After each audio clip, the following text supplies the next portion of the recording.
दिन को पढ़ें या रात को?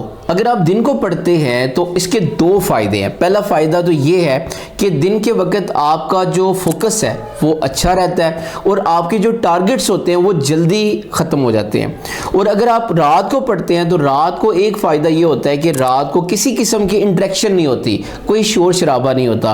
अगर आप नए कंसेप्ट को समझना चाह रहे हैं और नई चीज़ों को याद करना चाह रहे हैं तो आप सुबह के वक्त पढ़ें। और अगर आपने कोई चीज़ पढ़ी हुई है और उसकी दोहराई करनी है तो उसके लिए रात का वक्त बेहतरीन है। लेकिन एक बात याद रखिएगा कि अगर आप रात को देर तक पढ़ते रहते हो, रात को देर से फिर सोते हैं, तो इससे आपका जो स्लीपिंग पैटर्न है वो ख़राब हो जाएगा और आपकी जो मेमोरी है वो आहिस्ता आहिस्ता कमज़ोर हो जाएगी और आपको चीज़ों को याद रखने की जो सलाहियत है वो ख़त्म हो जाएगी। लिहाजा आप एक मुनासिब वक्त तक रात को पढ़ें। अगर आपने नई चीज़ों को समझना है दिन को पढ़ें और अगर आपने दोहराई करनी है वो रात को अर्ली नाइट कर लें, देर तक ना पढ़ें।